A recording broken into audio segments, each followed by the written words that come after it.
Olá, Vitor Ferreira, Caminhando com Cristo, nossa reflexão para este domingo.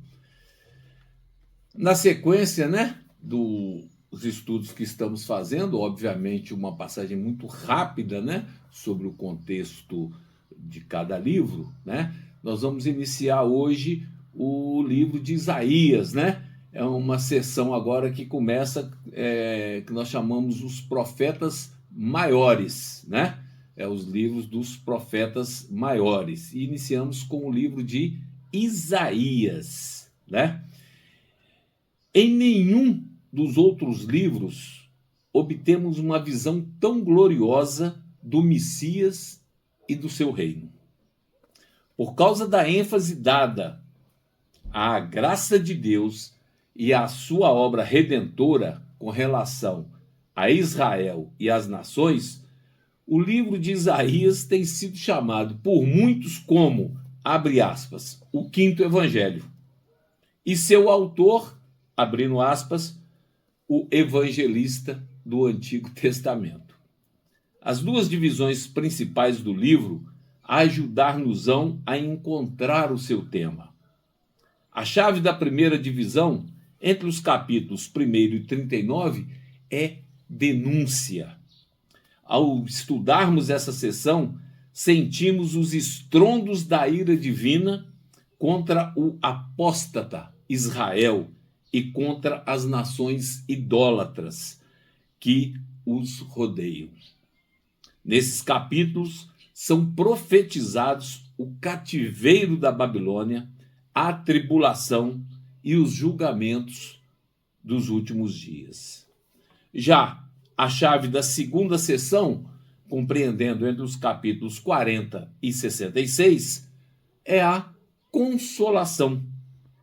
Nessa sessão, podemos dizer que contém as profecias do regresso de Israel do cativeiro babilônico, de sua restauração e reunião na Palestina nos últimos dias. Baseando-se nessas duas divisões, podemos resumir o tema de Isaías da seguinte maneira: a ira de Deus que resulta na condenação e tribulação de Israel e a graça de Deus que resulta na salvação e exaltação de Israel. Considerado o maior dos profetas, Isaías foi chamado ao ministério no reinado ainda de Uzias. Isso você vai encontrar no capítulo 6. O nome Isaías, que significa salvação de Deus, descreve bem o seu ministério e a sua mensagem. Profetizou durante os reinados de Uzias, Jotão, Acás e Ezequias, talvez também durante o reinado de Manassés. Foi um estadista e também profeta, porque o encontramos falando e tratando de assuntos públicos da nação. A tradição diz-nos que foi morto pelo ímpio Manassés, sendo cerrado pelo meio. Os acontecimentos históricos registrados em Isaías abrangem um período mais ou menos de 62 anos.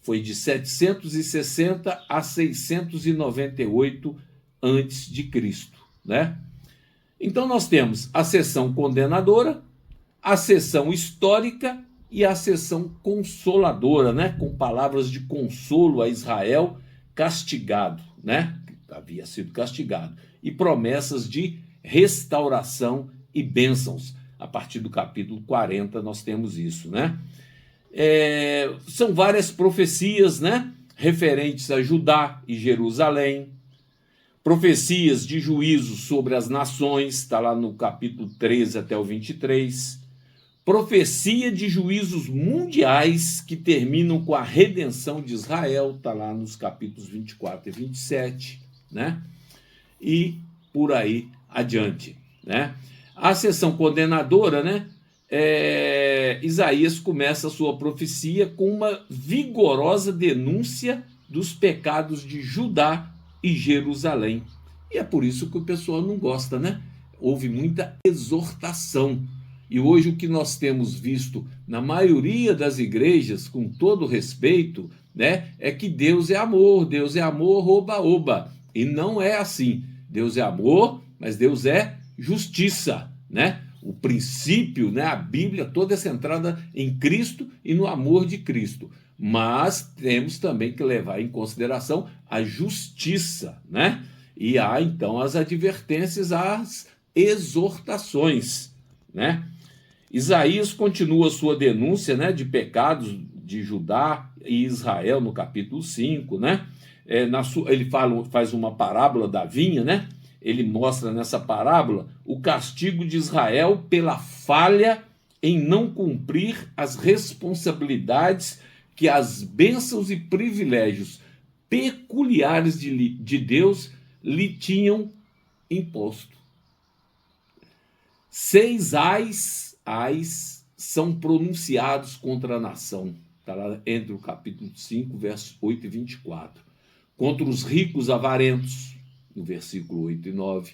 Os amantes do prazer, os céticos, os pregadores de doutrina falsa. Já havia naquela época pregadores de doutrina falsa. Se tem doutrina falsa, tem a doutrina verdadeira. Procure encontrar a doutrina verdadeira. Ore ao Espírito Santo e busque aquilo que é certo. Porque, lembre-se, eu vou prestar conta a Deus, mas você também vai prestar conta a Deus. Contra os presunçosos, né? E contra os juízes injustos. Então, ele fazia denúncias, né? Ele cobrava responsabilidades. E isso não agrada as pessoas que estão sendo cobradas, né? O juízo contra a nação de Israel é profetizado na forma de invasão estrangeira, né? É muito interessante o livro, né? Tem lá as profecias de juízo sobre as nações, né? Temos também no livro profecias de juízo e misericórdia, né? Ai dos chefes espirituais e civis de Samaria e Jerusalém, soberbos, escarnecedores e bêbados. Está lá no capítulo 28. Olha como é forte. Ai de Jerusalém pelo formalismo e falta de sinceridade no seu culto. Olha, formalismo e falta de sinceridade no seu culto. Está lá no capítulo 29, entre os versos 1 e 14. Ai daqueles que procuram fazer planos em segredo, pensando em escondê-los de Deus. Não tem como esconder nada de Deus. Ai daqueles que vão ao Egito buscar auxílio em vez de confiar no Senhor.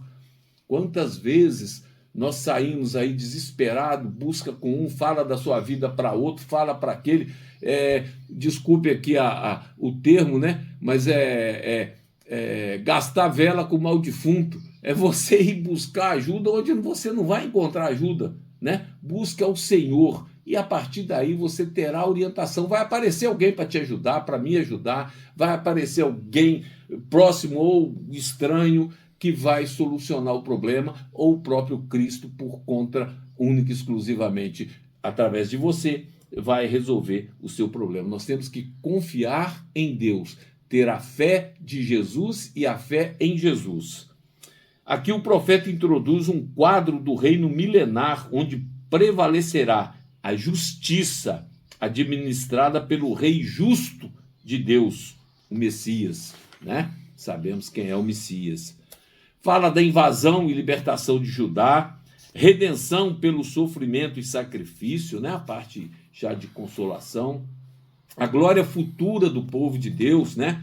O pensamento principal, isso aí a partir do capítulo 58, o pensamento principal é o estabelecimento do reino universal de Deus e seu triunfo sobre toda forma de mal. Segue-se um breve resumo, uma exortação à religião prática em oposição à mera formalidade, né? Uma exortação para que Israel abandone os pecados que causavam separação de Deus, a descrição da glória de Israel depois de sua aflição, a prescrição de orações intercessoras para a restauração de Sião, Isaías encerra a sua profecia com uma gloriosa previsão do reino milenar vindouro. Está lá no capítulo 65, versos 17. A humanidade desfrutará de longevidade como no tempo dos patriarcas. Possuirá casas e vinhas. Até a natureza das feras será mudada. Está lá no capítulo 65, versos 25. A religião chegará a ser espiritual e universal. Os cultos místicos e idólatras desaparecerão e seus adeptos serão castigados. Olha, cultos místicos e idólatras desaparecerão e seus adeptos serão castigados. Onde está isso, Vitor? Está lá no capítulo 66, versos de 1 a 5. E para terminar, eu vou ler aqui uma interessante informação. A esperança que deve nos mover. A nós que estamos no próprio limiar do seu cumprimento, que momentos e de vivo interesse não são esses sinais das coisas por vir. Eventos a cujo respeito, desde que nossos primeiros pais se encaminharam para fora do Éden, os filhos de Deus têm orado e os quais têm ansiosamente aguardado. Companheiro peregrino, nós estamos ainda em meio às sombras e tumultos das atividades terrenas, mas logo nosso Salvador deverá aparecer para nos dar livramento e repouso. Amém? Isso está no versículo 60, capítulo 65, verso 17. Vou ler aqui. Porquanto, eis que eu crio novos céus e uma nova terra, e a anterior não será lembrada, nem virá à mente. Amém? A religião vai chegar, então, a ser espiritual e universal. Devemos, então, buscar o entendimento, lembrando que a felicidade nas atividades no céu, né, é prometida também lá nas profecias de Isaías, no versículo 61, no capítulo 61, versos 21 e 22. Vou ler para vocês, capítulo 65, 21 e 22.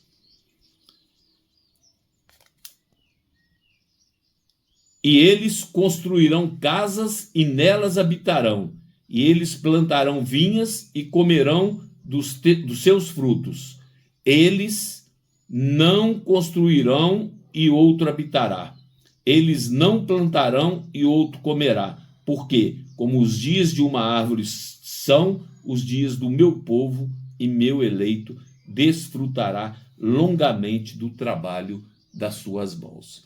Deus, através do profeta Isaías, que foi morto, foi cerrado ao meio, né? Nos traz essa mensagem em 66 capítulos, né? Assim como é a Bíblia protestante, são 66 livros, o livro de Isaías tem 66 capítulos.